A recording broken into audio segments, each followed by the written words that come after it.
Hiyo, waka waka waka.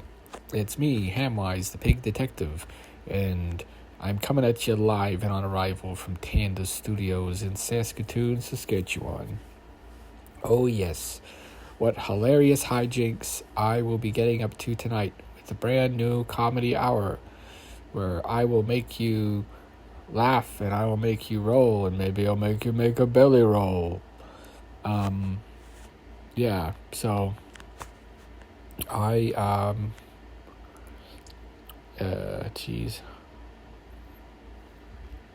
where's my joke book? Okay. Jokes. Okay, here we go. All right. It's 0 hour. Doesn't anybody else feel like it? These are jokes I wrote during the pandemic.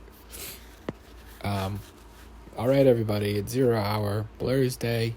Haha, hi-yo. Who's here joining us on Blur's Day? Get it? Not funny. I know.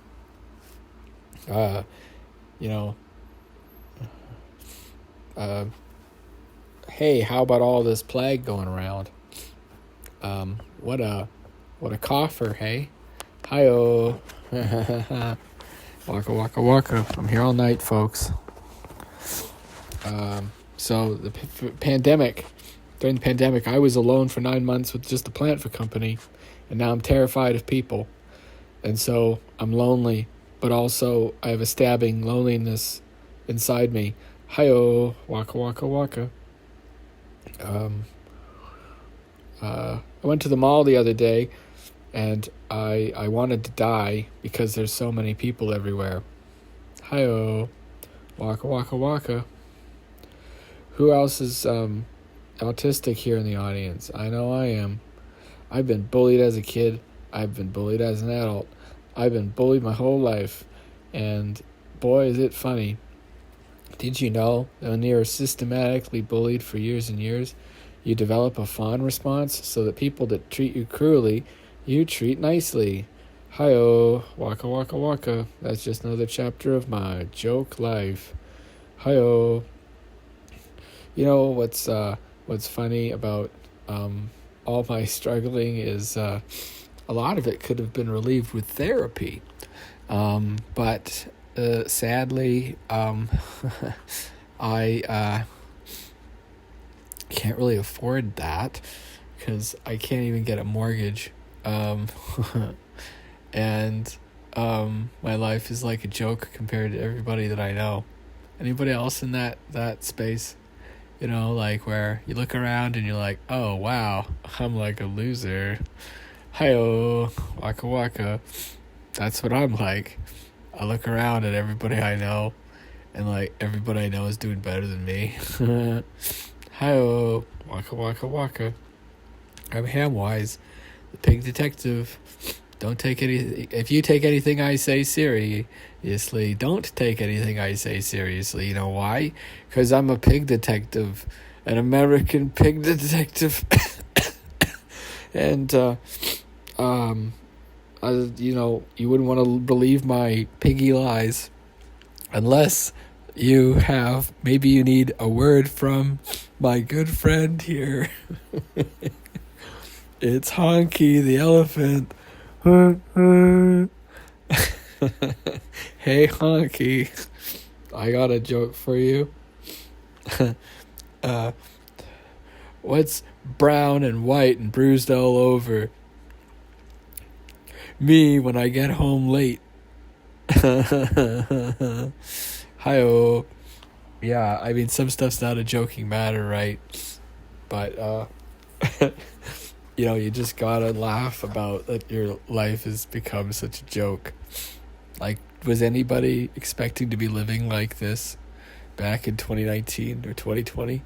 I was so optimistic at the start. I remember I had gotten a new job. I had started my own business. I was making really good money. And then the pandemic hit. And the first lockdown was pretty hard. And I think I wrote these jokes during the second lockdown. And I've been struggling since. I remember bits and pieces of that time. I try not to think about it. It's a time in my life I still find difficult to talk about. The first 4 months were bad, but not that bad, like there's not much to do up where I live anyways, in, what do you call it, in, northern, Alberta. Yeah, that's where we were, and, it got really bad. I was saying to everybody, when it started, I'm like, it's going to blow over in a week. Nothing to worry about. And all the other times I had freaked out, whenever we had like a pandemic scare, I was always like, oh my gosh, it's the end of days. Ah. And I'd be really, really scared. And this time I wasn't. And I was like, wow, finally, positive thinking wins out. And I was doing good stuff for myself. Like, I was going to the gym regularly. I had tons of energy. I go to the coffee shop and work on my books. And then, of course, pandemic hits. And I say to my colleague when the quarantine starts, because it started in the afternoon, we were at a conference. I said to her, this is going to blow over by next week. And I never realized how wrong I was about that until now. So yeah, we started pandemic. It was all hands on deck. Of course, we're working the front line. So it was, you were essential. Everybody else around you got to sit home and watch Netflix. And it was healthcare too, so it was terrible. It was an awful time of my life. And I just try not to think about it. But sometimes I feel like I need to talk about it. It was bad. Anyways, the 9 month was worse, because I think I'd been saying it's going to be over by Christmas. And then, the second lockdown hits. And it's like 9 months long. And it's just me in a room with a plant for company. And, it was terrible for my mental health. I think about all the Batman villains, how many of them have an origin story like that, one bad year, one bad day. I think that was the Joker. But I was strong. I managed to try and stay sane. Obviously, not totally sane, because I'm doing comedy. And I think comedy is, like I said, it's a fairly odd thing to take all these things that are painful and foist them out for you guys so you can laugh. But that's all you can do, is laugh at my pain. And I find that as an autistic person, people find my pain and my suffering quite funny, because I don't get things. I don't understand. And, it's kind of like data. Sometimes people treat me like I'm not quite sentient. But I am sentient. I can think, and I can have thoughts, and I'm thinking right now. And other people might say that I am not sentient. They might argue that I'm just a bundle of nerves, and that I'm not actually aware of myself, but I am quite self-aware. Maybe not of everything, but I am. And I like to make these comedy tapes. And I'd like to think about maybe someone who's suffering can get a laugh. Because, if you've got it worse than me, then you got a real problem. Hi-yo, waka waka waka. I'm here all night, folks. I am Hamwise J, Einschwein, the pig detective. And if you take anything I say seriously, you might be on the most wanted list. Most wanted for being a dummy. Hi-yo, waka waka waka. And so that was part of the disingenuous part of the bit, right? Was you would have these really soulful parts like tomorrow and tomorrow and tomorrow shuffles on this petty pace of days. And I'm really like sad and stuff. And but really I'm just reading off this joke book. It's kind of like the joke with Paganini the clown, right? So, oh geez, I just ruined it. Oh well, I'm gonna tell it anyways. So this guy goes into a doctor's office and says, Doc, you got to help me. Life is this shallow, meaningless, painful slog. The people that I care about the most leave me the quickest. And I seem doomed to harm the ones that I love with my misunderstanding and lashing out. Our relationships are shallow and short, or deep and conflicted. I can't seem to get things like other people. I can't seem to just hack reality. I can't seem to just take it on the chin. I'm sensitive and I get upset. When I get upset, I cause problems. When I cause problems, people don't want to be around me. And so this is how you end up where I am at my age. It's like you doing comedy. Estranged from most of your family.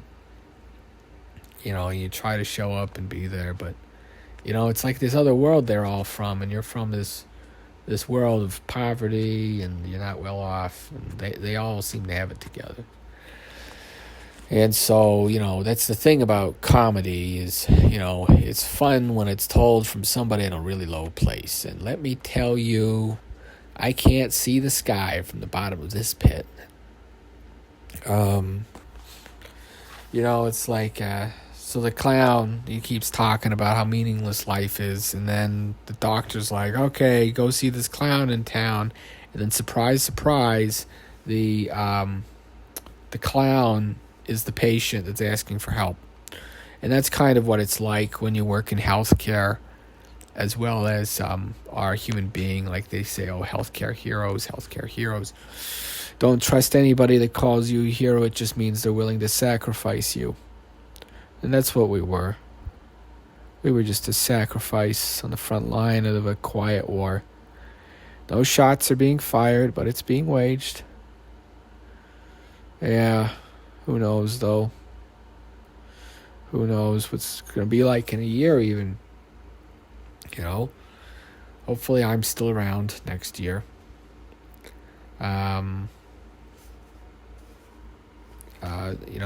What about, how about that threat of nuclear annihilation, eh? I haven't been traveling lately. This is going to be dated. It's a lockdown joke. You see, that's the problem with doing political humor. Is it instantly dates it to when you recorded it. So these jokes about Zoom and what do you call it? Zoom and traveling and lockdowns, like a lot of them, like it's like I tell them, but they're funny in hindsight if you experienced it and you're able to laugh at it. I am struggling to laugh at a lot of these. They're not very funny,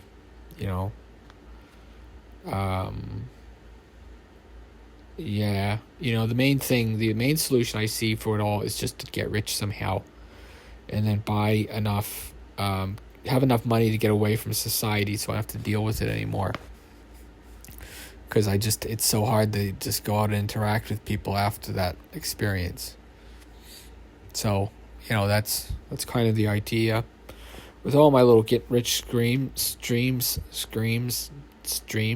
Yeah, maybe this is just a bad dream. Oh, that'd be nice. Oh man, wouldn't that be great? Like, you're tossing and turning and you wake up and it turns out this recording is just a bad dream and you were tripping bad and you weren't actually dead and you were just really, really stoned on some new experimental drug and you put on a weird podcast that you shouldn't have.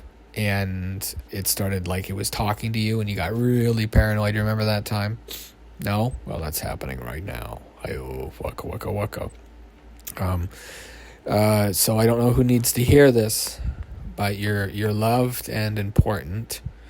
And I'll see you next year when I come down for your birthday party. And then next is... remember, if you have to do any maintenance on the reactor, you need to shut it down for 3 days. Leave the reactor off after doing any maintenance or doing any tests where you have to shut it off even for a moment. Leave it off for 3 days, otherwise the xenon poisoning will probably cause a meltdown. I repeat, leave the nuclear reactor off for 3 days after doing maintenance or a shutdown. Otherwise, the xenon poisoning will probably cause a meltdown. And the last word from our sponsor, I don't have anybody in the chat making any quotes, so cool. That's the weird thing about doing these shows. It's like you're a comedian without an audience, know if any of it's funny. And maybe that's part of the humor. But yeah, I kind of want to just wake up and have this be just a really bad dream. I would probably forgive the whole world for being as awful as it was the last few years if this was just a bad dream. But I wouldn't want to wake up as me, because I'm a pig man, right? Or who would I want to wake up with? Who's got it the easiest right now? Like, who can skate by? Okay, so we need money. So who would, like a rich, who's got a lot of status? Jeez, let me think. I mean, I would, as much as I want to say billionaire, I know they have to work so hard to get it. I'd rather have somebody just, they get to live the billionaire lifestyle without having to do the work. So, like, geez, like, who has it good? That can either make a ton of money or has it like an heir of some giant fortune. Oh, that'd be nice. Or somebody who wins the lottery. Oh, that'd be kind of good too. Not as a pig man though, because like I said, as a pig man, as hard as I can work, I'm still a pig. But I mean, I'd rather be a pig than a fascist. Hi-oh, waka waka waka. I'm here all night. Guess what, folks? Here's a future joke. 2 assholes and an Austrian painter walk into a bar. One shot of tequila and a lime juice, the first guy. 1 shot of tequila and a lime juice, the first guy says. 2 shots of tequila and a lime juice, the second guy says. The bartender turns to the Austrian painter and says, let me guess, 3 shots of tequila and lime juice. The Austrian painter shakes his head and says, no, 9. Milk, please.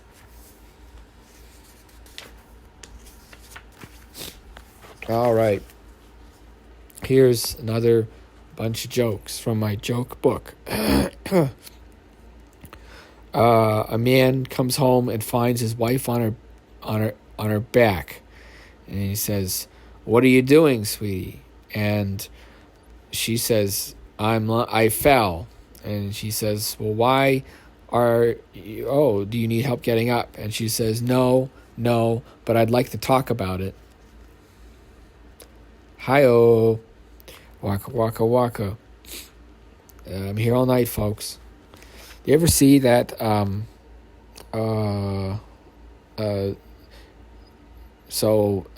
comedy show with, he was Andy Kaufman? Yeah, kind of like that. Anywho, where are we? Okay, less than 1. Here's some more jokes. Okay, I tried to set up an OnlyFans to show off my piggy snoot. And they said, no, we're snooty. We're not snooty. That made a lot more sense when I wrote it. Okay, so another good one. Relationships, eh? Aren't relationships a joke these days? Yeah, I get rejected so fast. I'm the only guy in town that can swipe through everyone and get 0 matches. Hi-oh, waka waka waka. I'm here all night. But seriously, I am. I have nowhere to go. And my wife kicked me out. And hi-oh, waka waka waka. I hide behind a veneer of sarcasm to make it work. All right. Next joke. Geez. Oh, okay, yeah. So everybody's heard of that scale, right?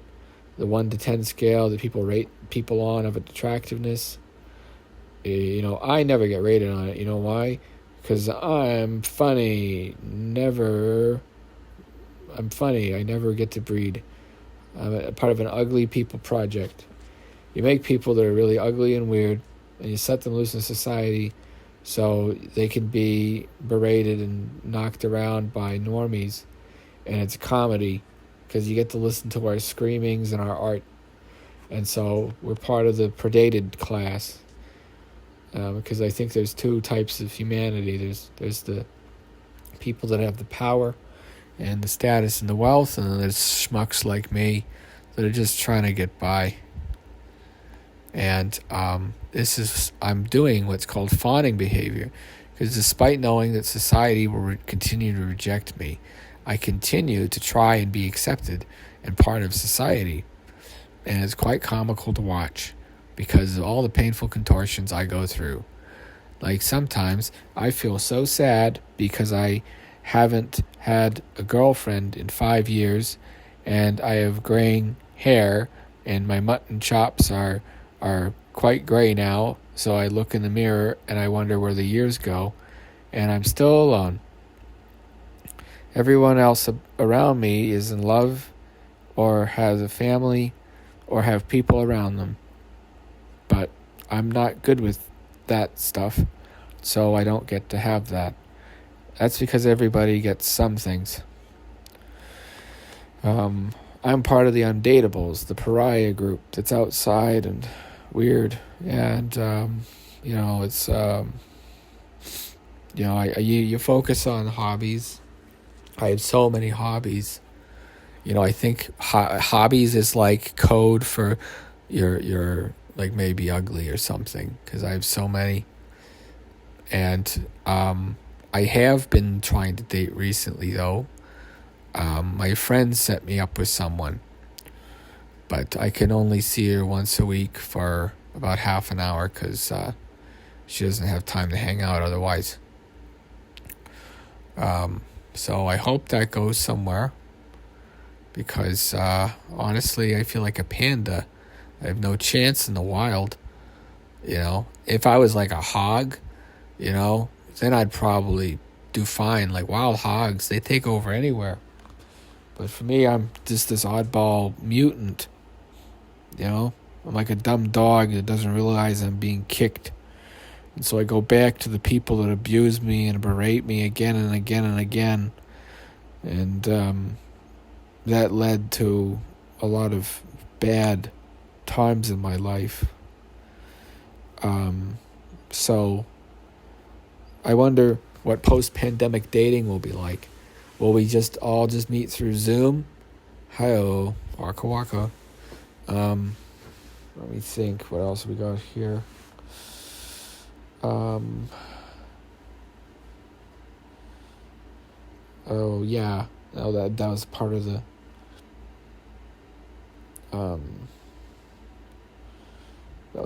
panda joke. Did you know that pandas aren't bears? They're actually a type of raccoon, and that the commies have them all. So it's hard for us to get them over here, and it's hard for even them to get them over there. That's why they had those dogs they painted to look like pandas, and they called them panda dogs. And I think about the poor animal that's confused, and I think about myself. I'm this dumb animal that's confused. Okay. Here is here's another joke. There was a barber who said, "Whoever comes in with the most impressive beard can have my horse." And so on the day of the competition, everybody kind of looks at each other, and only 3 people remain standing on the sidewalk outside the barber's shop. And the first person walks forward, and he's got this big old beard. and it's very impressive. It's kind of Abrahamic in scope and long and very, very full, and it juts down from his chin like a huge nutsack, and it's just massive, and it's like, look at how much testosterone and masculinity I have. That's basically what the beard screams. And then next, a guy steps up, and he's got the most impressive mustache and goatee, and it's twirly and curly, and it goes out in all this directions, and he has this massive head of hair that flows down into his beard that goes off into the sides with his mutton chops and his mustache. It's very full, but it's also very rigid, and it looks like he's got a couple of measuring elbows on his face.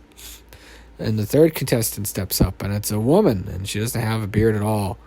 And Barbara says, well, that doesn't make much sense. You should have stepped away. Like, why are you still going to compete? The woman lifted up her skirt, and the barber said, well, here you go. You can have my horse. Hi-oh. Waka, waka, waka. So, next is... what's the next joke? Oblivion. Oh yeah. So,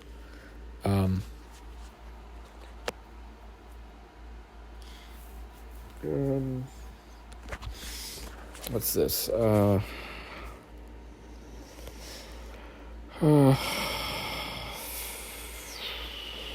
You know what's funny? Oh, here we go. You know what's funny is we need licenses for almost everything in life. You need a license to practice medicine, to be a teacher. You need a license to, drive a car, to own a gun, all those kind of things if you're in the upper 12 states. But you don't need a license to have children or get married. Hi-oh, waka, waka, waka. That's why so many parents are dirtbags and deadbeats. And I'm a result of one of those marriages. Hi-oh, waka, waka, waka. But seriously, folks, I was. Oh my God. I wish the memories would go away. But they came back. And now I'm stuck with them and the resentment I feel towards my parents. Hi-oh, waka, waka, waka. Hey, so, who else is jazzed up for World War III? Oh, this one's pretty old. Yeah, I mean, they say don't mention the war, so we're just going to skip those ones. Because it was back when we were just fighting the pandemic and the war hadn't broken out yet. Baby's first spear. Okay, yeah, here we go. Okay, so, with the extinction on the table with nuclear apocalypse, I've been thinking about appropriate presents for my friends with families. And so I've come up with some products that you're going to need in the coming apocalypse. Baby's first spear. Teach your baby to hunt giant cockroaches early with this large spear made from a piece of rebar and melted glass shards. You'll be able to pierce their tough and sturdy hides and feast upon their delicious innards as the of the giant cockroaches that roam the vast. Or, if hunting isn't in your purview for children, get them a black mirror. These wondrous devices were once considered to be the source of power on Earth, storing the minds of the great wizards that controlled the world. Now they are used as ritual items with many different people who perform miracles for our communities, like their famous call to speak with those far away. Can you hear me now? Can you hear me now? And the old speech, lol, WTF. Those who know the old speech can decipher the their ancient reels. Hi-oh. Riz at me, bro. So, we also have this book. It's the Birds and the Bees After the End. Since everybody's mutated, I guess just do whatever works until the radiation levels are low enough that we can not have a 90% infant mortality rate. Man, don't you miss the problems that you had a decade ago, where the only worry was like being single or your Amazon being late? Am I dating myself by being that old? Hi-oh. Meet me in my hug box. Hi-oh. My parents had God complexes and they tried to raise me for the apocalypse. But they didn't raise me for a working apocalypse, where it's like you get just watch society dip down below your ankles and you're still expected to go to work. Hi-oh. Waka waka. They prepared me for like the, no holds barred end of days apocalypse, not this stuff where it's like, yeah, no, you still have to get that TPS report in. I don't care that you've been locked up for 9 months with just a plant for company. Hi-yo, waka waka. I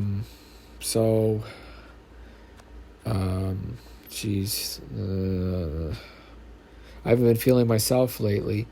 I feel like everything I say is a lie. Hi-yo. Waka waka waka. But seriously, folks, don't take anything I say seriously. Otherwise, you might be a pig dummy. That's right. Every year we give out the Piggy Dummy Awards with my co-host here, Honky the Elephant. Say hello to the camera, Honky. Honk, honk. All right, Honky. Why do people get so enchanted with rain? It's just cloud piss. Honk, honk. Why do...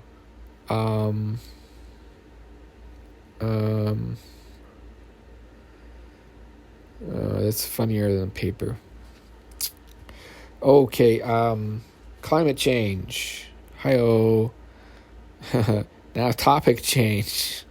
Hi-oh. You want to have your parents get mad at you. Mention that.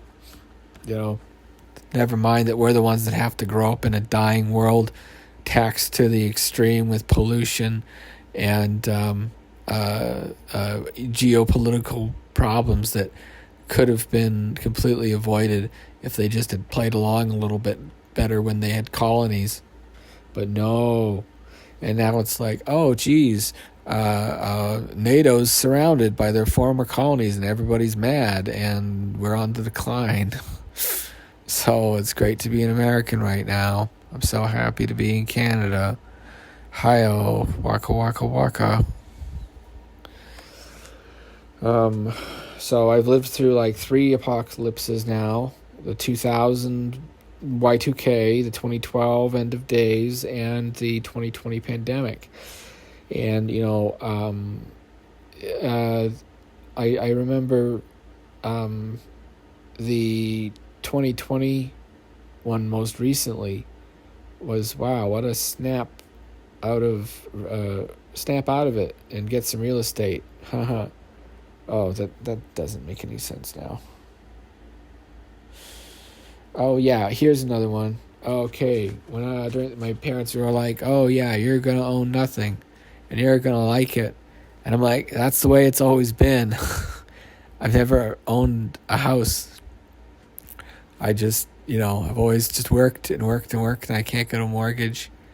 So I can't get out of paying gouging rents, and I can't seem to get ahead, and all my friends can. So it's really alienating where, I'm just like this, I don't know, rambling gambler man, and everybody else is like real life. I don't know. Sorry, that's kind of depressing. That's not funny at all. Wow. Okay, here we go. The next joke is very offensive. So I'm going to be telling it in ASL while I eat some corn nuts. Because these are offensive race jokes. And I'm going to be telling some sexist jokes.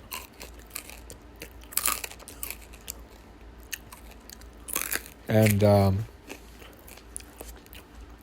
you just want to sit back and watch. And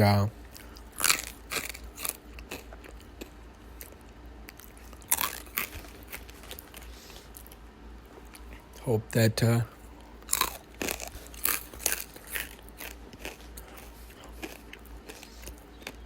you enjoy it.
Sorry, that last one was a bit strong.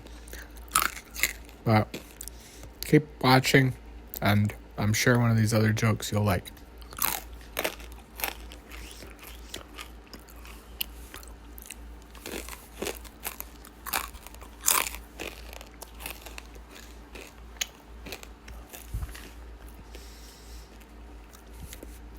Now, you see what's great about doing jokes in ASL? Is they can't hear hands, so they can't demonetize the video or cancel my stream. That's why everybody should learn ASL, because they can't hear hands.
Nice thing about ASL comedy is you can do it one-handed. It's your free hand. Can do whatever it wants, including shoveling fistfuls of corn nuts in their mouth between gestures. Kind of nice. All right, what else we got?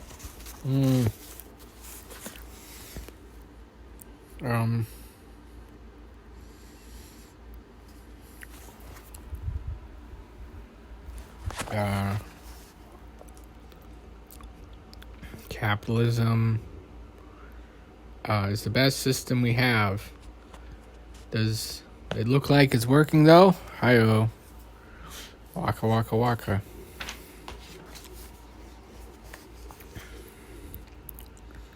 Okay, this one is, let's see.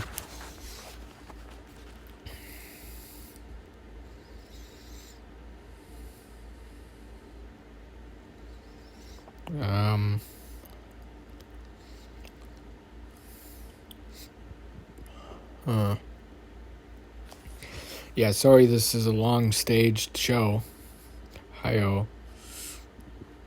But you wouldn't believe how popular it's getting. Some people are calling there's the Truman Show, and then there's the Hamwise Show, where people actually take this seriously. Hi-oh, it's a new mental disorder where they hear something really ridiculous and they take it seriously. Like all the news is being generated from an AI. We're pretty sure there was a nuclear war, and the rest of the world doesn't really exist anymore. That's why there's all the problems we're having with like the air quality and smoke and cancer. Basically, we had a nuclear war, and it's only this country left, Canada apparently, and Australia, from what we can gather from satellites. So, hooray!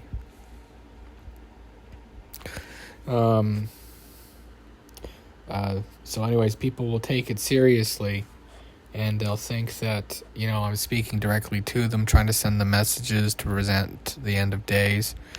But if I was trying to send you messages, I probably wouldn't mill around telling bad jokes as long as I would. I'd have just a really... Oh, beep beep. What did it hear that it wanted to... Oh, who knows? Oh, rain. It's raining. It's raining here. I wonder if it's raining in Moscow. I wonder what the sun looks like in Paris. Wonder how the breeze felt on Mount Fuji. Now we'll never know. Where are we? What are we doing? Oh yeah, okay. So the Truman Show, right? Now that's a strange ending. Because you think about it, are they going to let that cash cow get outside and maybe possibly sue for unlawful imprisonment and being used as a guinea pig and kind of just lied to their entire life? Well, I mean, they probably wouldn't, of course not. Like, there's no risk of that because he's, like me, one of these entertainers pieces. Just exist to suffer and make you guys laugh. Ugh. Hi-yo. Waka, waka, waka. I'm here all night. But seriously, folks, I am here all night because I've alienated myself from most of my friends and family, so I have nothing to do. And I live far away. And I've got licorice that's peach flavored.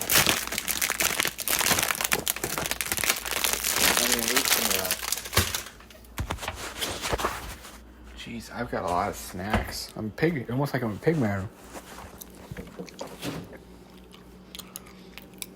Yeah. Oh, I got some Coca-Cola. Damn. Hello.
Walker. Here all night. Seriously, folks. Try the borscht.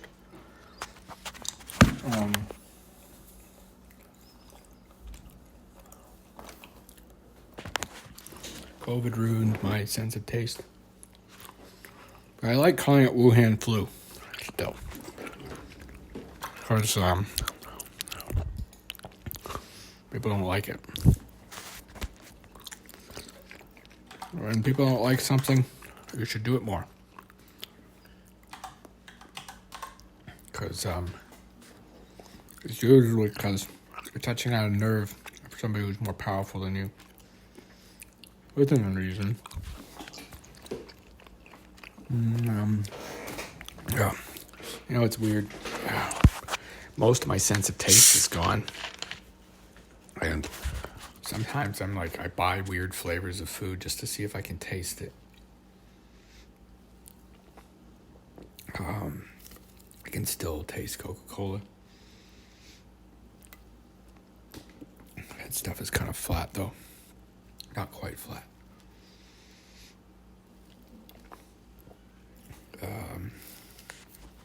Yeah, my life is kind of weird. Trying to make ends meet. Sleeping on a mattress on the floor. Anybody else in that space?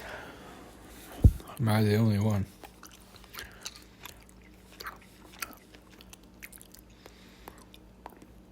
I feel like I'm in an invisible prison. I don't know what I did to deserve it either.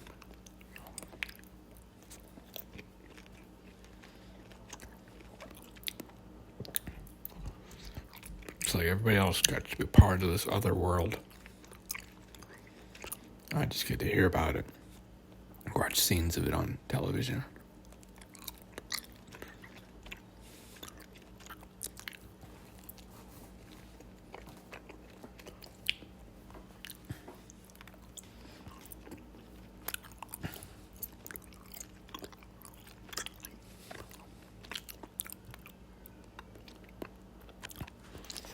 Yeah.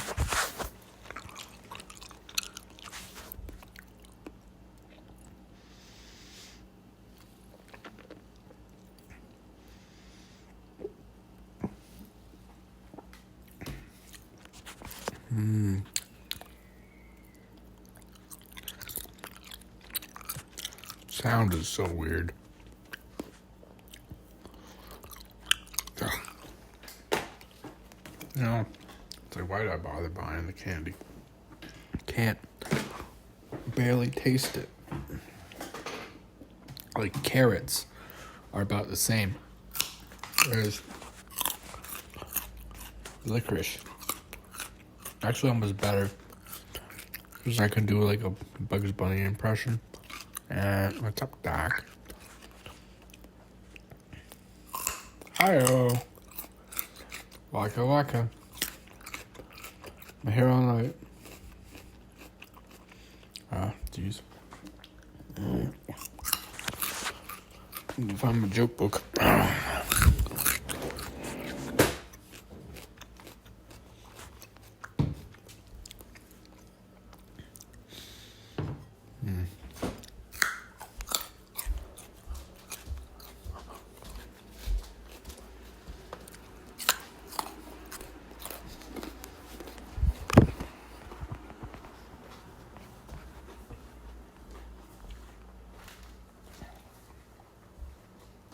Okay, there we go.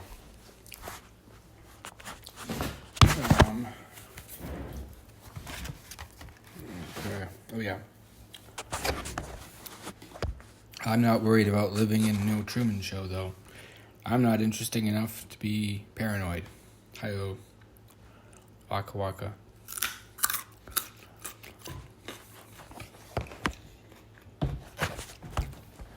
I mean, I don't even think Truman would be allowed to leave.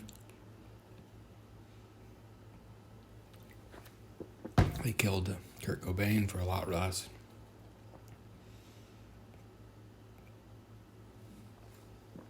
Yeah. People on social media make a lot of mouth noises. They make the wrong ones and then they die. Oh. My problem is that I'm always doing that. That's why I'm a comedian.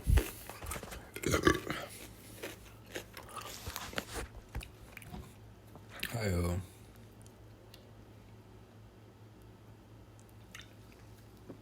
And so, throughout the radio show of the Hamwise Pig Detective, became part of law that I had to remind people that it's just a show. Don't worry how he eats or sleeps or other science facts. Repeat to yourself, it's just a show. I really should relax. For Hamwise, the Pig Detective in 2024.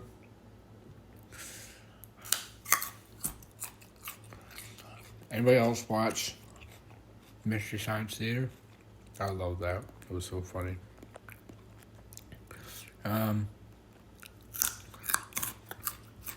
I'd also like to remind our viewers that I would never kill myself, and nor do I have a bad lifestyle. So a heart attack's unlikely.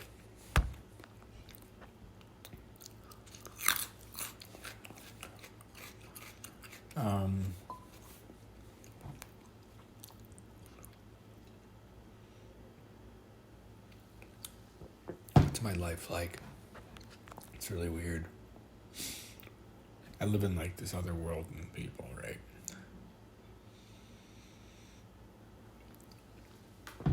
Especially since the pandemic. I find it's harder for me to do things I used to do. It was easy.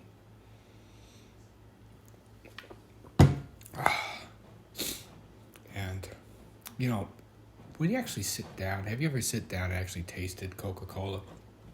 It's a weird taste.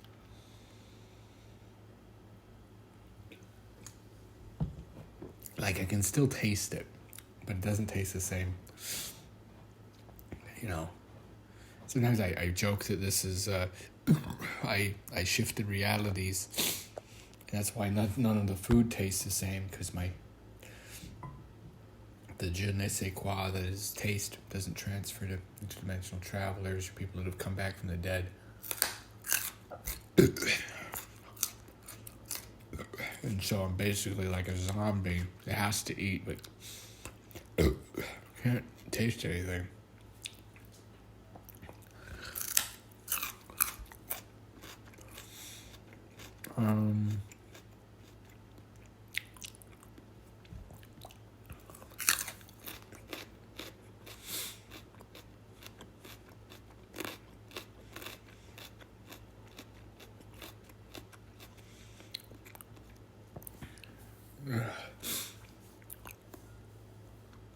What else we got?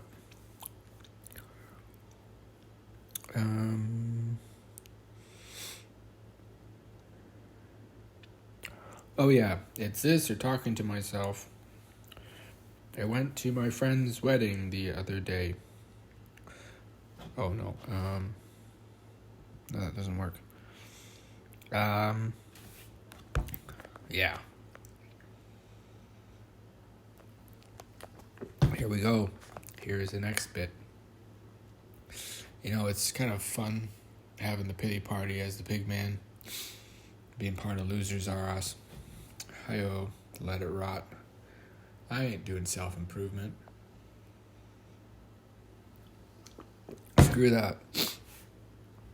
I was improving myself for years, and now I'm barely able to leave my house. Hi-oh. Waka, waka, waka. Carol Knight. My pain is hilarious. Believe it or not, I used to do theater. I was a terrible actor. I could do voices, but that was about it. And the main problem I got this feedback was, even on stage, I'd take things personally.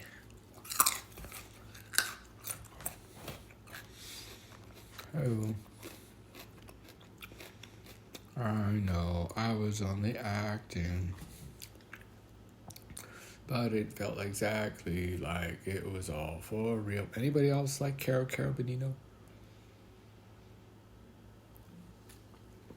That's right, Caro Bonito is a band that I really enjoy, despite it being a complete opposite of a lot of my other music I like Death Grips.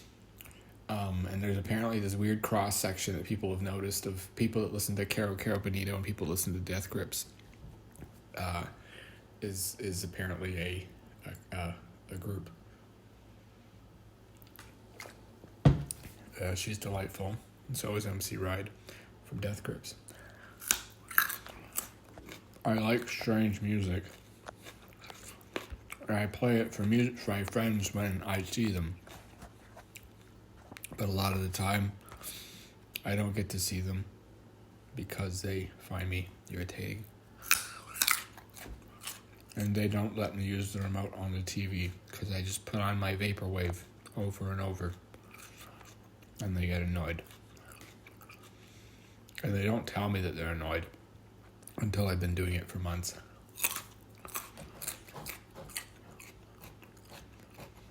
And, yeah. That doesn't feel good at all.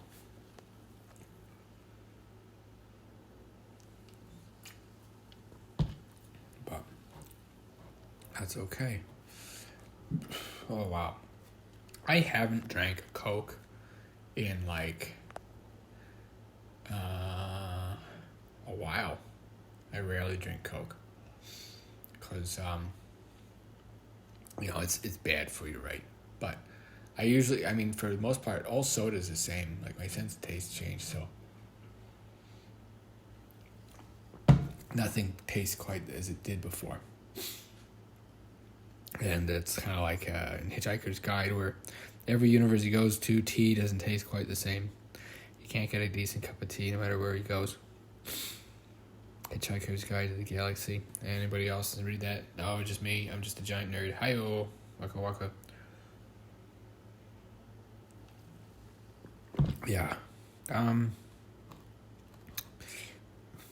Comedy determines how likable you are. So, oh no, that doesn't work.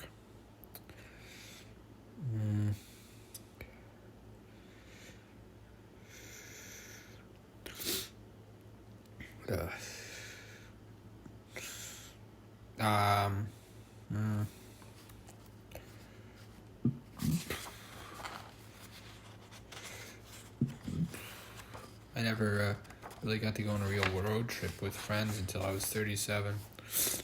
That's how irritating I am to be around. Now, it's like, wow.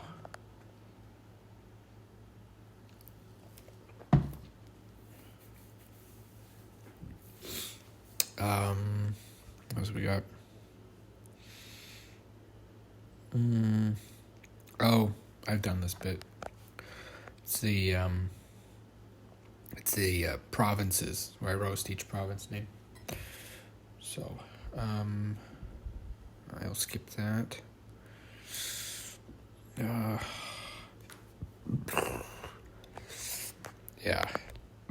Oh, God.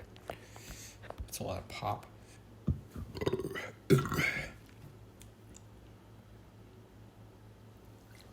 I had a liter bottle, but I only had half of the liter bottle left. So I decided to drink it. To my surprise, it was delicious. The other half I drank out of utility.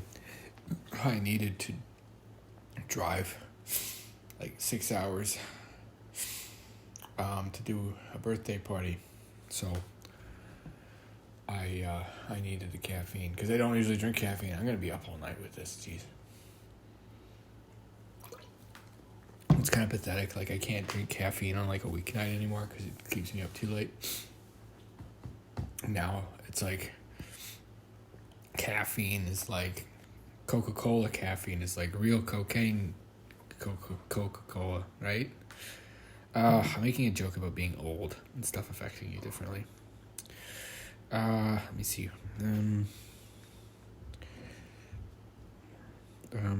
Ever notice the average girl has to live like a spy? She has to always make sure she's not being followed. Yeah, she has to wear makeup to change her appearance. She has to pay attention to all kinds of social cues. And, oh, jeez. I don't know where that one was going. My writing gets really squiggly there.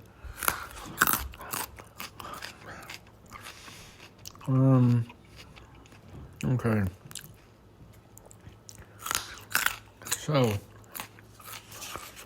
anybody enjoying this comedy show?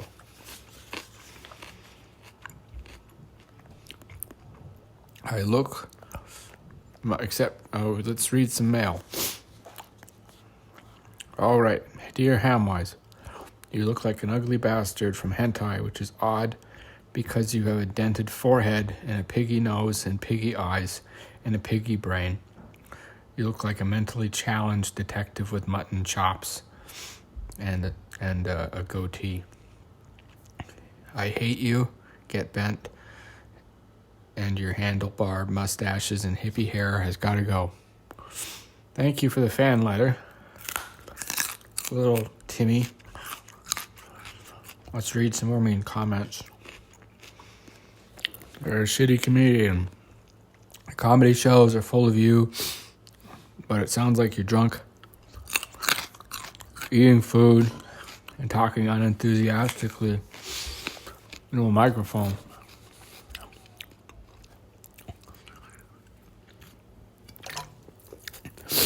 And I feel like you've sold out, or you never were actually a drunk. You were faking it, just like all those other Hollywood phonies. My daddy says that you are not actually a pig, but a voice actor. And my friend said that you're not even a voice actor, but you're an AI being used to test a new voice mimicking software. And the Hamwise tapes are considered to be the gold standard of, if you can fake this, you've got a good software where you can have the sound of noses and drinking and eating. And these tapes are part of a Department of Defense contract to showcase how good our voice mimicking AI is. Being able to sound like anybody and nobody. But I assure you, we are certainly not a psyop made in conjunction with certain alphabet agencies that are looking to fake voices and picture so they can arrest people and charge them with crimes they didn't commit.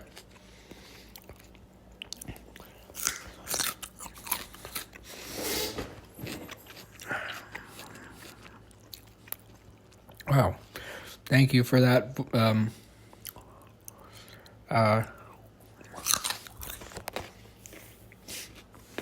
Thank you for that message there, little Susie. Yeah. It does sound convincing, doesn't it? But it's entertainment. And so, midway through the shows, we'd have to break to remind people that, this is indeed a voiceover test for the Hamwise Voice Systems program. And our voice training software is available for various government agencies and media outlets. And if you want to just contact us via email, we can get back to you as soon as possible. Since many people have questions about how we did this, We unfortunately cannot share trade secrets, but we are interested in long-term contracts with various agencies that will be mutually beneficial.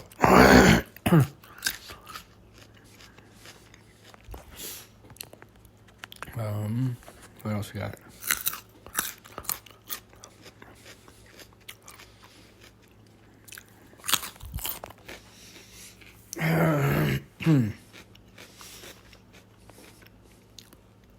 Dear Hamwise, I hate you. Yada yada. I hope you take your own life. Yada yada. You talk about problems as if it's a stand-up routine, but it's not funny. Who are you kidding? You're never gonna get rich doing this. Get fucked. Hugs and kisses. Brett. Oh, thanks, Brett. It's a really nice letter there. I'm sorry I swore there with the effing and jeffing, but that's what he wrote. I left out a bunch of it because I don't want to get completely demonetized, but I think you can say F, because it doesn't have any meaning, whereas other words you can't say because of the meaning, right? Like Austrian painter or Lovecraft's cat. So the last bit, here we go. Oh.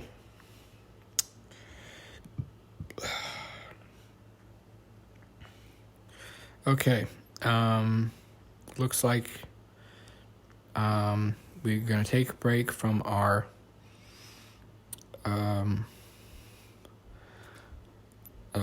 letter reading, and we're going to do our last piece of the prepared stuff from my joke book from the pandemic. If I ran for the government, the first thing I would do is ban improvised puns, because they don't know about it. I don't know. Well, because pun humor is like the lowest form of humor, because it's designed to be accessible to everyone, and part of humor is exclusionary, right?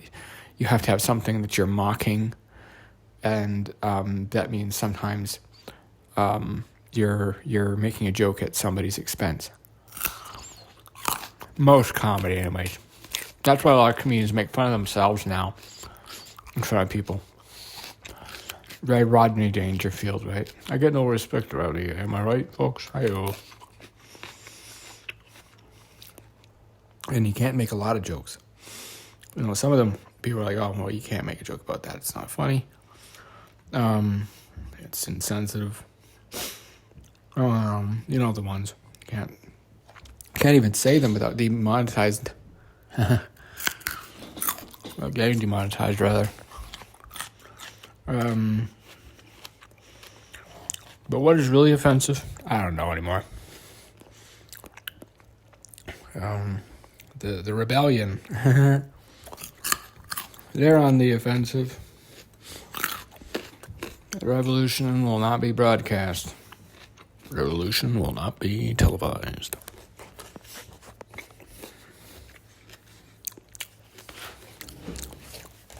Remember, when puns are the only safe humor left, it is your duty to rise up and fight the man. Okay, that's all I got for my joke book. It's kind of weird going through those jokes because I don't remember writing them. And some of them I couldn't make out my own handwriting. Because it's so messy. And I wrote it so long ago. Has it been 2 years, really? 2 years. Seems like a lifetime. Keep hoping for my life to change. Keep hoping I can move away from this tiny town I'm in.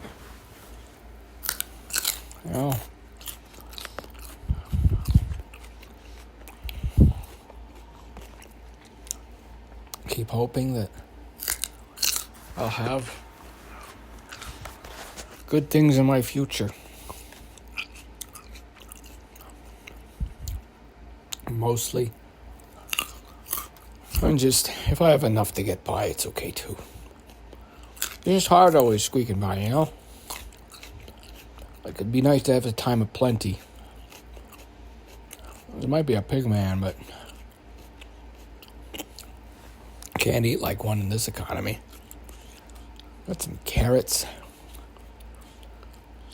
I mean, I say that as I've been eating for most of the thing. These are all nibbles. Like a steak, I got some steaks the other day. $20 for 2 steaks.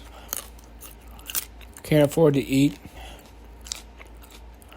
Right, eat decently. That's why carrot sticks are great. Or baby carrots. I eat so many of these carrots, the little ones. They're delicious. But I wonder, do I leave behind grieving parent carrots? Hi-yo. Get it? That's not funny, is it? It's just what I'm talking about, some stuff. It's just like really hard to joke about. You know, because I've had friends that have had that. And I've had patients that I've seen that have had that. And it's like a pain that nobody can describe or know, you know. And unless you've had it, you don't know the pain.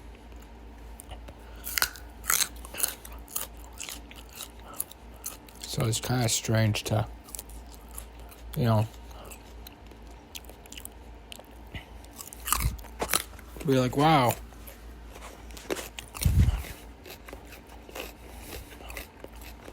You know what's funny though? Burger King had Junior Whoppers on sale. So you can get one for $5 today. That's what I had for lunch. I was not expecting to eat out, and I saw that. I was like, I'm going to use a coupon. They're like, actually, it's cheaper than the coupon. I was so pleased. Yeah, it was nice. Because I don't eat out that much. I think I've eaten at Burger King maybe 4 times in the last 2 months. I mean, it's for a pig man. I mean, I have to keep up this weight. And, you know, I have to keep up my look. But it's harder and harder each season. You know, I'll be the skinny pig man. Hey-o, waka waka. Okay. Where are we at for time? Wow, we're 1 hour and 13 minutes in. So I guess we're doing maybe 2 hour, an hour and a half show. I don't know. We could read some more mail. Hate mail, love mail, fan mail. Got the mailbag here. And if you want, you can send a super thanks in the chat and I'll read it out loud. Hey, Hamwise. You suck. Signed, Joy Buttafuoco. That's not a swear. It's just the guy's name. Well.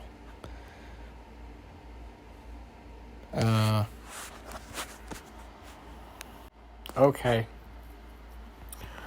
Jeez. What else we got for hate mail and fan mail? Hamwise. Your jokes are so stale, I could dry myself off at the beach with them. Much love. Jeffy. Hi, Jeffy. Thanks. I'm glad you can use the jokes to dry off when you're feeling cold at the beach. That's the goal of Hamwise. It's not about being funny. It's about getting a message across. Maybe you're sentient too. Whoever you are listening to this. If you listen this far in and you've reached another message, keep hanging in there. I'm trying to hang in there myself. I'm hoping that help will come soon. I mean, they're doing everything they can to try and break my mind, but they can't. It's already broken. Hi-yo. Waka waka. Do you know what really burns my ass? A flame about this high. Hi-oh. Waka waka. Let's see what else we got. Mailbag. Hello, Hamwise. Or should I say... And they've got all my personal details here. Wow, that's creepy. I'm going to blackmail you into doing a joke about Lovecraft's cat. And if you don't, I will release the truth about you. I've already been canceled, buddy. Good luck. Next one. Dear Hamwise, you make jokes about things that shouldn't be joked about. I hope you die in a horrible plane crash accident caused by a meteor strike. It goes up your butt and pops your head off as you are sent hurtling into space because you've got such a big butt and your butt smells and you are a butthead because you're a pig. Well, thank you very much. I'm glad that my aroma of my rotund rump is memorable. And I'd like to remind people to like and subscribe to the channel and give us a thumbs up because it really helps the algorithm show that you're listening. I'm supposed to do all this at the start of the stream, apparently, but I'm not. I'm trying to find a pig mask though, because then I could do videos of myself, the pig man. Oink oink. You know, with my pork pie hat. And my trench coat and my mutton chops. Another thing was when I was doing the character design for Hamwise, I didn't realize mutton was from sheep, not pig. Pork chops, I guess, would be more appropriate, but there's no haircut called pork chops. Maybe there is. I don't know. Is there? It's a good one for Google. Let me think. What else have I got to joke with you about? I could read some more hate mail. Oh, Hamwise. Why does the quality vary so differently from one tape to another? Do you have a team of people working on this? Is it just you? Why are the scripts so different? Oh, thank you. Those are really good questions, and I'd really like to answer them. We got another letter here, and it says, Dear Hamwise, blink 3 times if you're in danger. Hi-oh, waka waka. Oh, I love it here. I'm actually smiling in all those pictures and having fun with the people they force me to hang out with. It's so great being used as a photo op.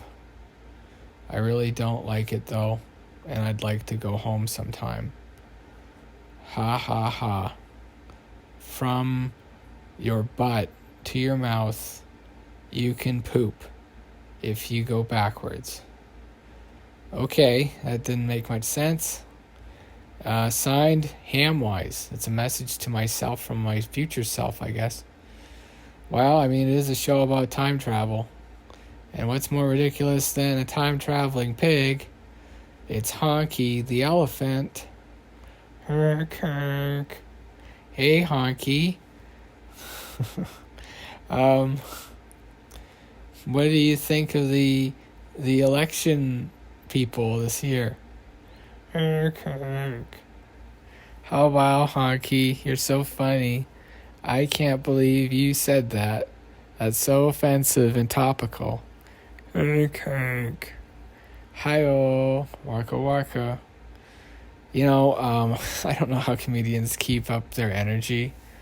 Like, just doing 1 3-hour show for me, it just bags me.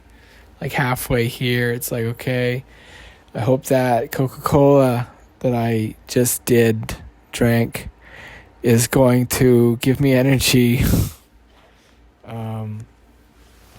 And I hope that the carrots that I ate will give me health. And I hope the ad revenue gives me wealth. Oh, yes. Oh, man, I love eating these corn nuts. Joe's Tasty Travels. The best reason to go to Walmart. I don't like going to Walmart typically. I don't shop there usually. I like to support my smaller stores. But if I do, I always get Joe's Tasty Travels. This isn't paid for by them. I don't know if people know how cheap they can get really good snack food at Joe's Tasty Travels. I got a huge bag of corn nuts for very little. And there's all kinds of different flavors of stuff. It does taste funny after I lose most of my senses of taste from the virus, but I can still taste Cool Ranch, so that's happy. My sense of smell's gone though. Hi-yo. Waka waka.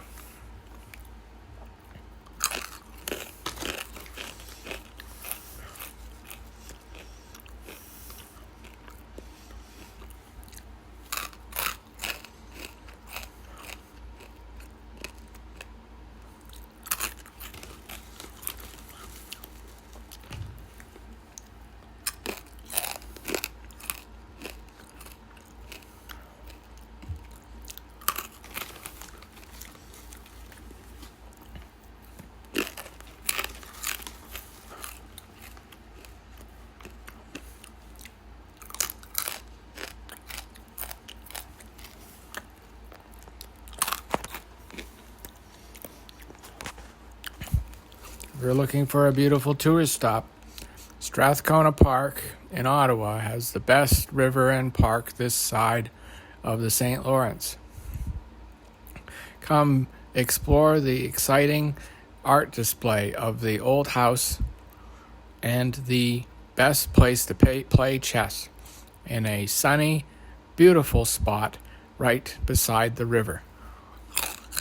There are walking trails and a bridge, so you can rest assured all your happiest dreams will come true if you go here.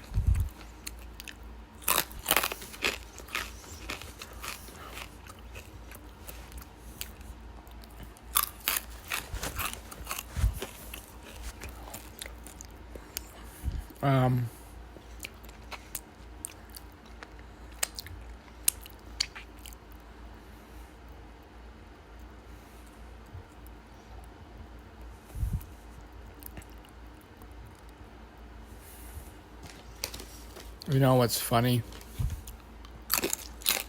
Has anybody seen Wag the Dog? Oh, what a weird show. It's so good.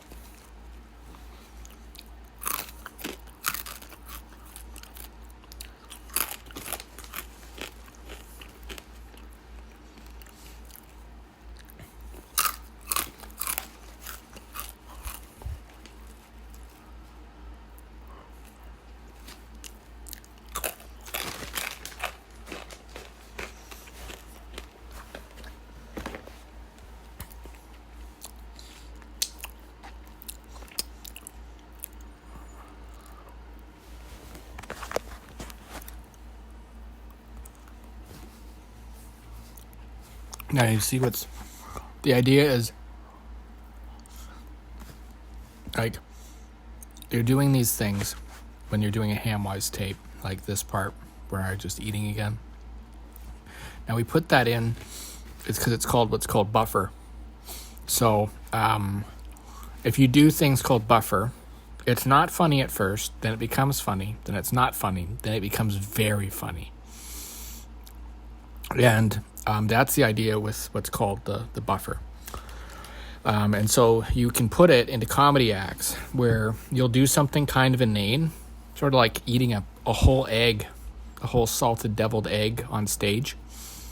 And that's kind of considered, kind of like humor, because you have both the comic business, and then you also have the prose, right? So the jokes that are being told.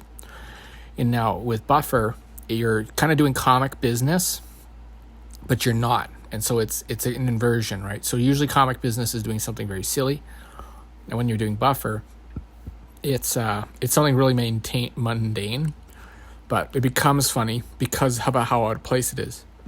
And so in the Hamwise sketches, eating and drinking was part of the buffer part, because you had the jokes and you'd have some of the comic business in terms of the catchphrases that are done, and the parts like this where it's somebody explaining a joke. It's not like the comic business isn't funny on its own, but it is funny to have a comedian just stopping mid-routine to try and explain why what they're doing is funny. And it was also unique because we didn't have any audiences. This was all done during the pandemic at first, and we just recorded, our famous voice actor who provided their voice for all this.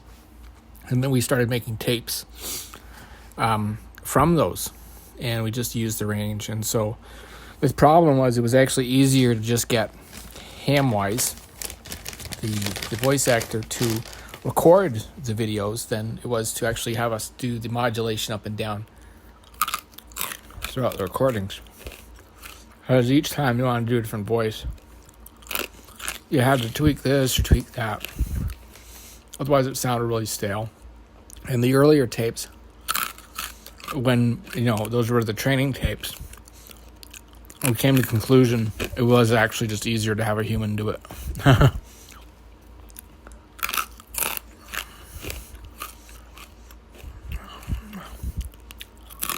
And so that was part of the humor, was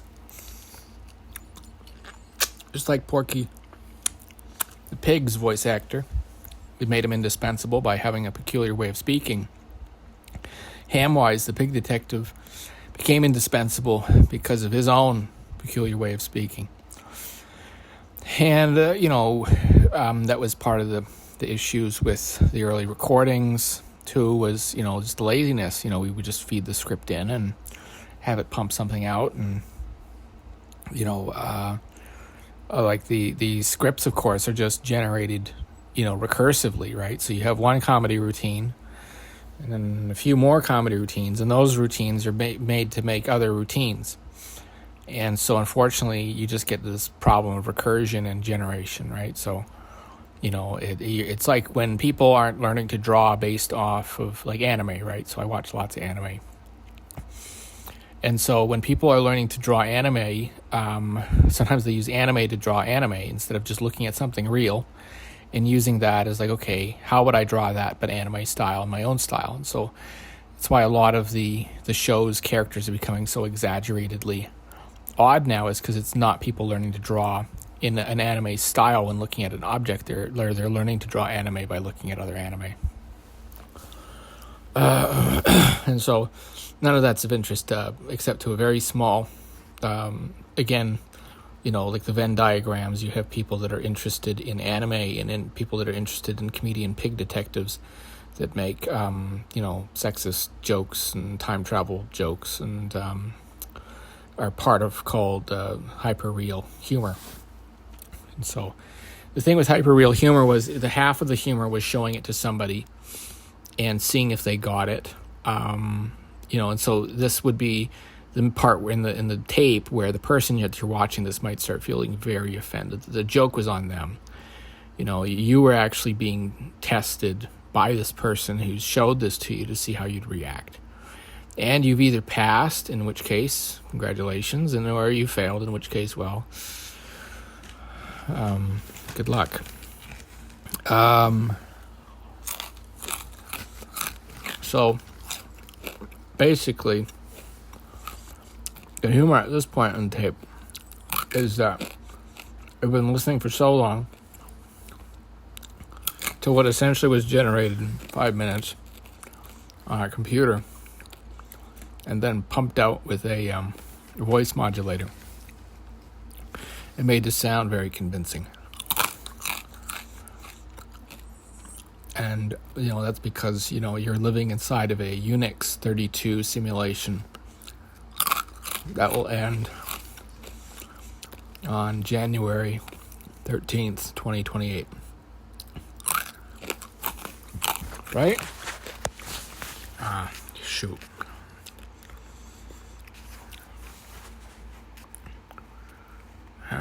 When is that? Unix 32 era.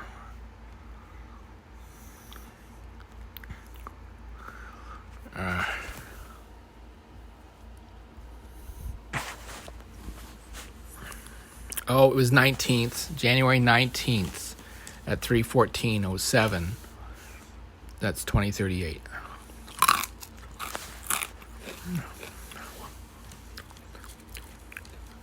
So,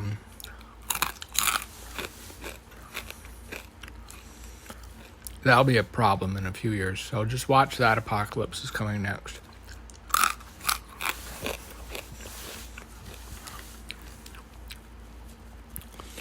And,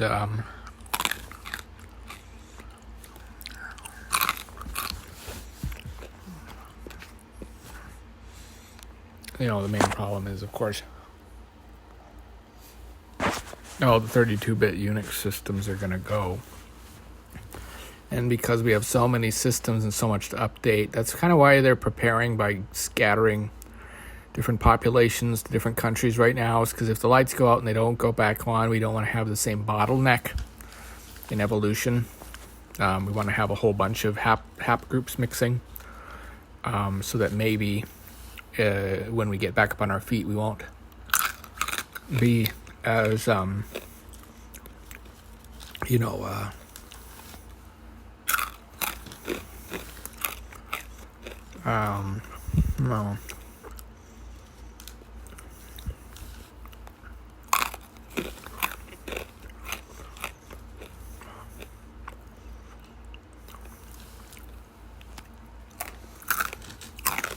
Well, yeah, bottlenecks. But if we have a little bit of each country on each continent, regardless of what happens, the gene pool will be strong and not as inbred, hopefully.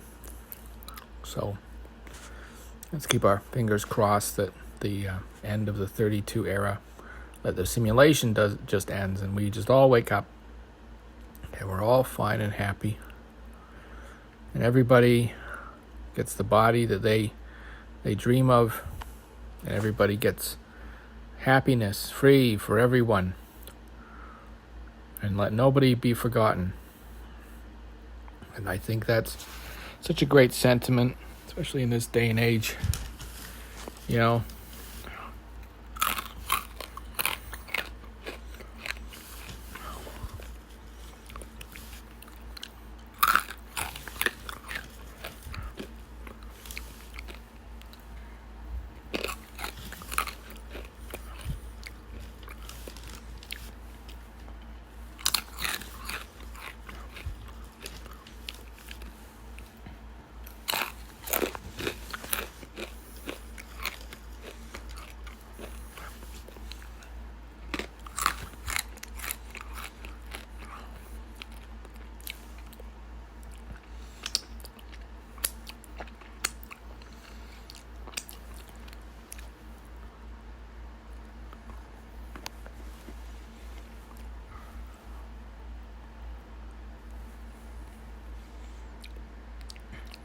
Yeah.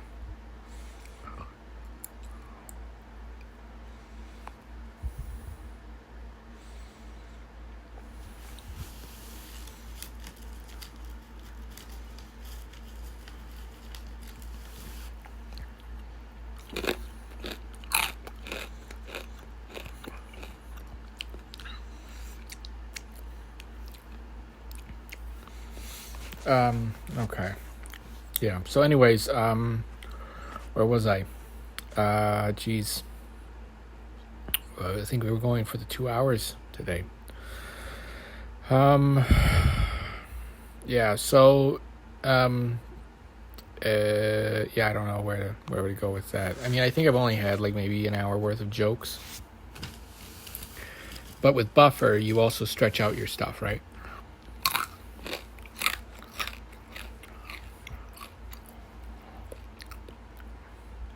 Like, it's taken me like 10 minutes, I think, to explain all that stuff while doing buffer kind of comic business.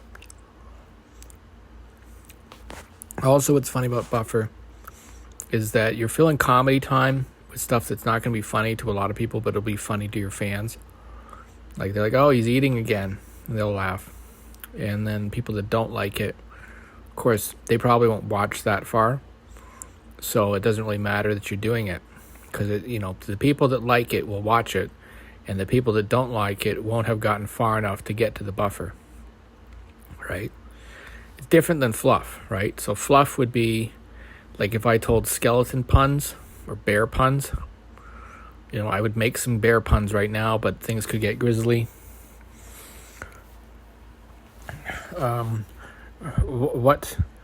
Why are all bears from America? Because they bear arms. Have a right to bear arms. What?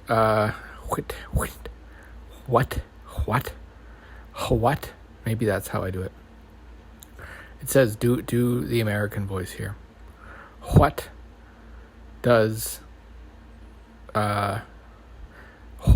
is black and white and red all over? A panda bear with a sunburn. Hi-oh.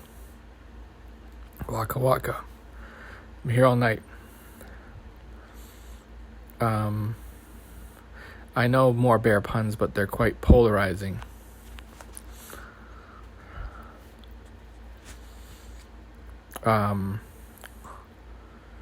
Jeez. Yeah, I'm sorry. I mean, like, you don't know how hard it is to do comedy when you're just alone in an apartment and you don't have anybody to laugh at the jokes. And so you end up like, is this any funny? Is this any funnier than last time? Is any of it funny? I mean, I'm funny looking. Hi-oh, waka waka. Here all night. Tip your waitress. Try the borscht.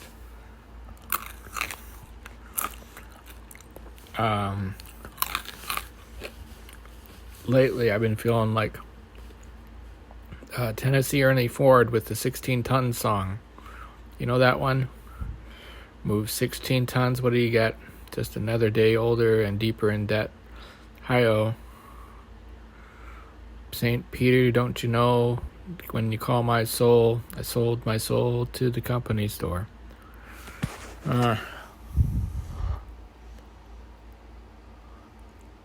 That sounded better on paper. So yeah, that's the extent of it. That's the comedy show.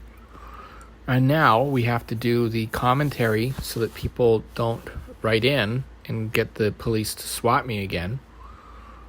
Yeah, this is a comedy album recorded in conjunction with a few different companies and some sponsors, but most of my sponsors haven't paid me, so I'm beginning to think that I'm still being pranked.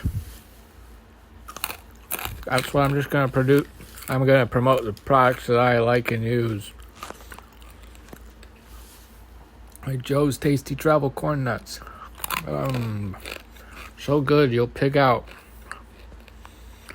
Hell, waka waka. Just kidding. Please don't get mad. Like, I mean, I can promote any type of food on here.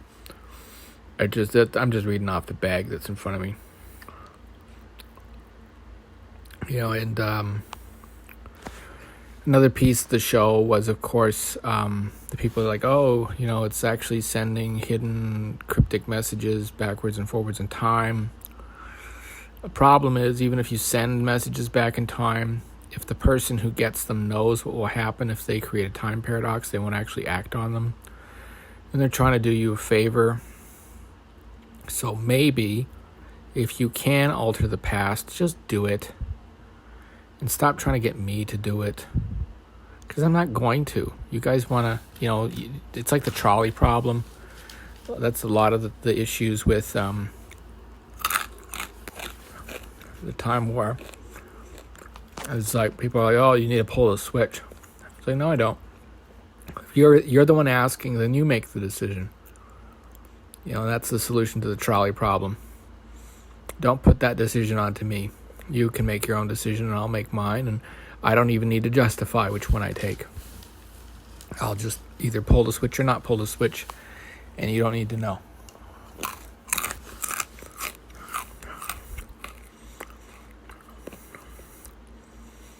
Because maybe I know that if I don't do it, then something else will happen that is, you know,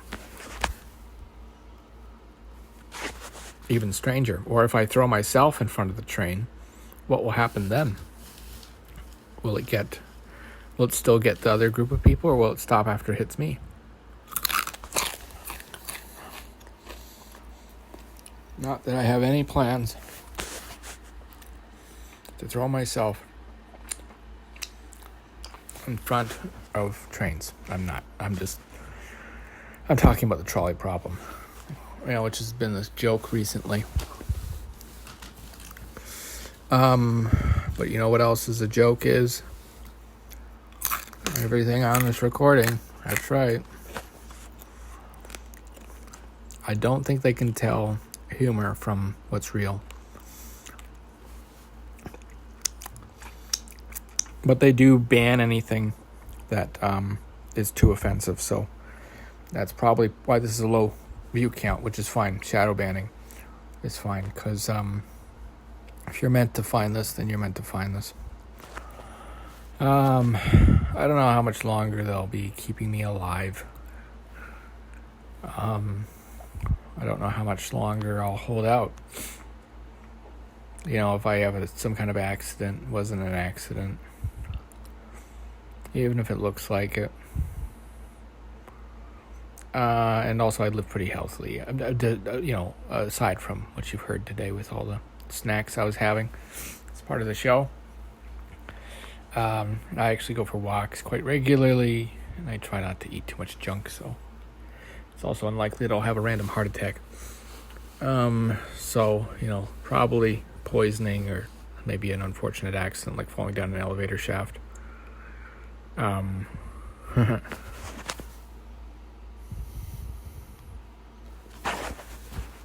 Yeah. Who knows, though? I hope you guys are doing okay wherever you are, whoever you are. Maybe you're like me, and maybe you're noticing all the stuff I'm noticing, and you're not sure what's going to happen to you or to this world, but I just want you to know that you're doing your best. You're working as hard as you can. You're doing all that you can. And if you're not, then just step up and do that. If you're already doing all you can, then that's all you can do. Not everybody has to do everything. That's why there's more than one person on this planet. Myself, I faint when I see blood. I'm weak and flabby and old. I've got gout. I used to be into revolutions and stuff, but now I just want to be able to eat a steak and not have my gout act up. It's really lame, and I hope that you all do better than I've done. I hope you get farther.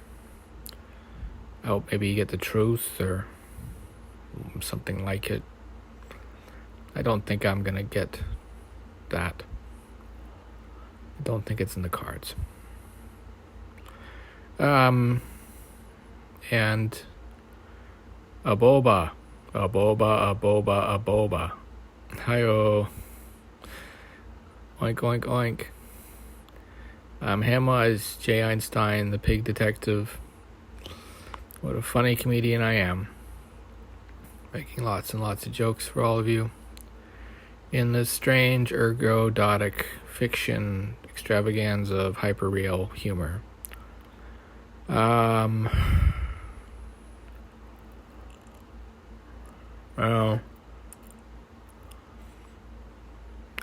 Geez. You know, it's weird, I'm recording these and thinking about, where is it going to go? It's a message in a bottle, tossing it out on the sea of time. Maybe somebody will get this and they'll read about me and find out about what I was like and my life was like and who I was, the man, the pig, the legend. And what will they think of old Hamwise J. Einschwein? What will they think of his maker? Or will they make these recordings? Will they see them as clever hoaxes created by an AI as part of a AI testing initiative? Will they see them as bizarre, Kafka-esque, Kaufman-esque comedy? Or will they take them as truths and think that I'm a time traveler that's trapped in the wrong dimension and this dimension doesn't have portal technology nor the capability to support it? It's kind of like when you hit bedrock and you're drilling. It's just, okay, we've hit the core, the molten lava. We can't drill any farther down. So, yeah. Yeah, I don't know what to tell you. We're doing our best, though. And keep hoping that things are going to work out. You got to have hope. I know my comedy's quite negative, but part of it is when you're laughing at stuff that really hurts, makes it maybe hurt a little less. What a lousy old toad I've become. Like a pig man doing comedy, trying to get a buck, talking about what a loser I am. Though I don't think the comedy of the other side would appeal to much people. Like, imagine having a comedian who just talks about how successful and cool they are. I mean, if you want to get heckled off stage really fast. I mean, maybe you could. I don't know who'd watch that. I think half of comedy is funny because it's true. Weed eater.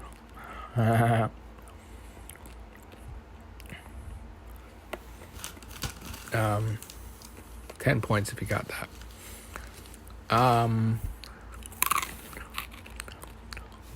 Jeez. So I'm just filling time now.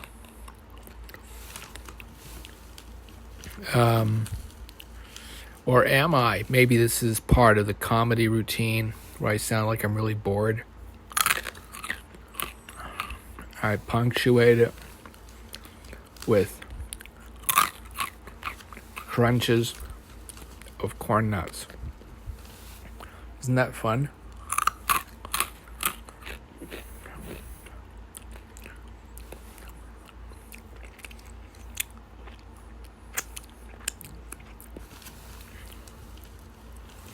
Yeah.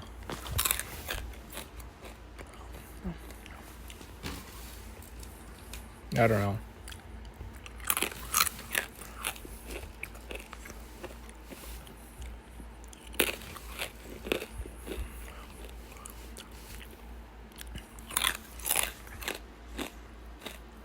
Yeah.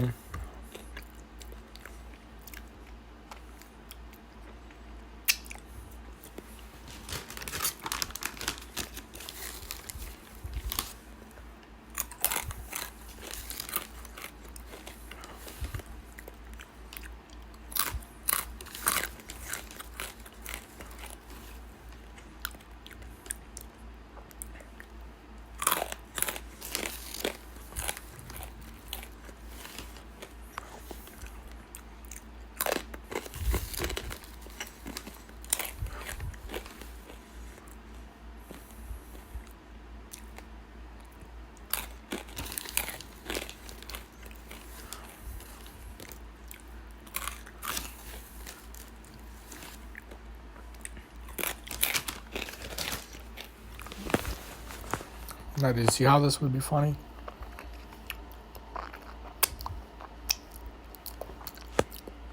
All right. Congratulations. You've made it to the end.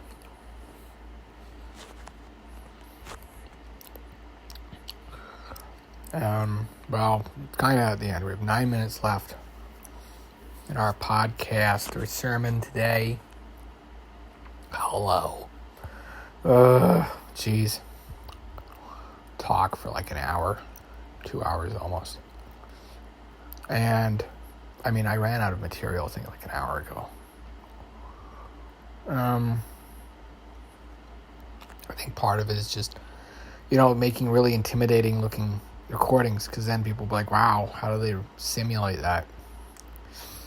And it's like, well, no, we didn't have to do much. We just stuck the script in, had it, went on a 2-hour comedy routine, and get the outputs on the data, the AI voice thing, to give us about that much time. That's another thing with the buffer, is it's kind of like comic business. You can really,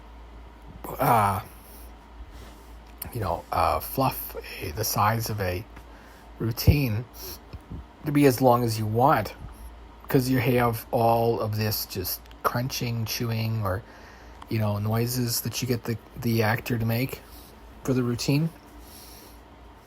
And so that's kind of the fun part about it, is how random the comedy is and how lifelike the AI seems. And so when you show it to somebody, they'll be like, oh, that's not real. And then you go, yeah, it's real. And then the other person will be like, actually, no. I know the person who made it, and it was made using an AI. And then another person will be like, no, I know the person who made it. And anyways, the idea is, it's like the Space Odyssey. Everybody will chime in with their own theories about what it's about. And that makes the fiction funnier and more than what it is. And especially because it's like this weird cross-section of very self-aware humor. It's also very kind of clueless. Because it is just filled with inane parts. People just talking endlessly in circles about things. That's the joy of English. It's almost like a magic spell you can get people into by talking to them and getting them to listen longer and longer about whatever it is you're talking about. And eventually they forget what maybe, they were mad about or what have you. That's why English loves to make words and concepts longer and longer. Because the longer the person makes noises at you, the longer lead time they have before you attack them, right? And so that's the idea with this tape, is if you're listening to this, we suspect you've been infested by a brain parasite, a very virulent one that makes you essentially a humanoid, a wolf. Let your head be a wolf's. And we're just testing to see if you're sentient. If you get this, if you actually understand what we're saying here and what's going on in the world right now, then you will probably get to live. And congratulations on being a human. And yeah, like I was saying earlier, if you don't get this, well, good luck. Because we know what you are. We've seen your faces. We've got you tracked down. And we're purging all of humanity of you. Except instead of the purge like it's out in the open, we just do it discreetly. And so whoever has shown you this link, well, they think that maybe you need to watch it. And if you are self-aware enough with one of these parasites to know that you cannot, feed on other human beings, then guess what? You'll get to live. Good for you. And if you decide to not play nice and become violent, well, this is just a message that we know exactly who you are, where you are, what you're doing. Everybody around you knows that you're not to be trusted. And good luck with trying to manipulate and be a little snake later, because everybody kind of knows what you are now. And so your hiding in plain sight is over. So have fun with that. But not really. And so that was the idea, is you'd have weird statements throughout it. And the person listening to it would be like, oh, what? And now if they are infested with one of the brain parasites, they'll probably start kind of acting squirmish here. We're saying, oh, it's kind of dumb. Let's shut it off. It's boring. But that's just a sign that they're infested. Anybody who's normal and sane will listen to a pig man talk about, and he doesn't even do the voices. Jeez, this is such a low grade recording. I think we did, like, how many voice shifts have we put in?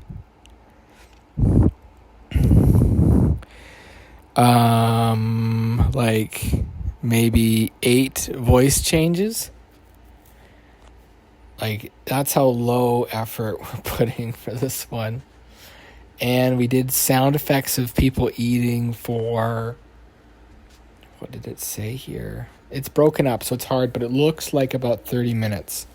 So you listen to me eat snacks for 30 minutes.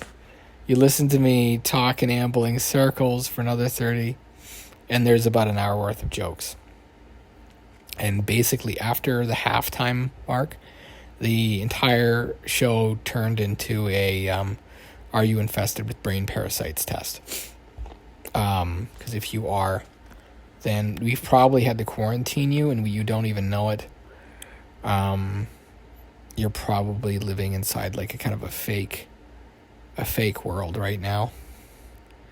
But that's okay, because you can be the realest person even if you're in a fake world. And so God bless you and God keep you. I'll stick you in my prayers. God keep you safe. I hope things go well for you.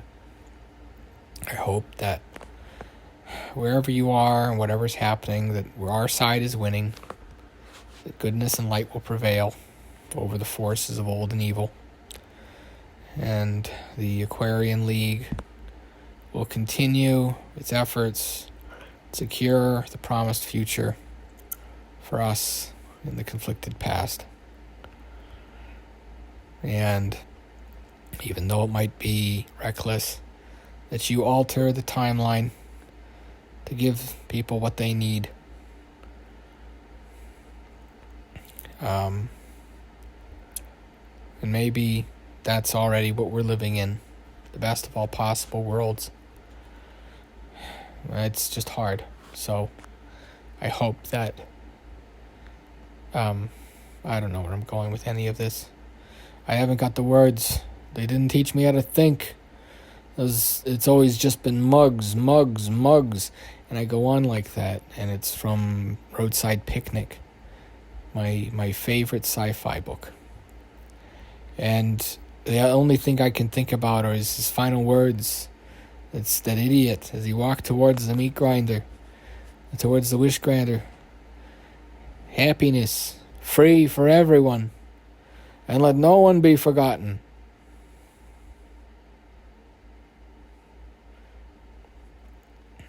And then there's a pause, and Audible hopes you've been enjoying this program. Audible hopes you've enjoyed this program, or whatever, because you want to have your sponsorship. Though this isn't sponsored by what do you call it? This isn't sponsored by Audible at all. I wish. Give me some of that Amazon ad revenue. Anywho, that's the end of the show. So you can all go and do whatever you're going to do to each other now. Hopefully you passed. And if not, then, as Dagoth said, better luck on your next incarnation, Nerevar. I'm a god. How can you kill a god? What a grand and intoxicating innocence. I'm a god. How can you kill a god? Shame on you, sweet Nerevar. Anybody listen to Dagoth Wave by Young Souls? Yeah, I know. I am scraping the bottom of the barrel of references for that one. But I do have to make sure it goes over the full minute mark, so that even with some cuts, it will still be, it'll be 2:02 minutes. And that's part of the what's called Zorro paradox, which of course was visited in that one book where you notice the letter Z, N, S, and E, I, Y, kind of everywhere. And it's like you just notice that this, the sideways 5 and the 2 and the N and the Z and the S and then the I, they're all, like they're all flipped around. Of course, that joke probably doesn't make sense unless you're bilingual, in which case, das vidanya, hi-oh, waka waka waka. I'm here all night, folks. Tip your waitress, try the borscht. I'm Hamwise, the pig detective, signing off here at lovely Tanda Studios in Saskatoon, Saskatchewan. If you take anything I say seriously, you might be on my most wanted list, most wanted for being a dummy. Hi-oh, waka waka waka.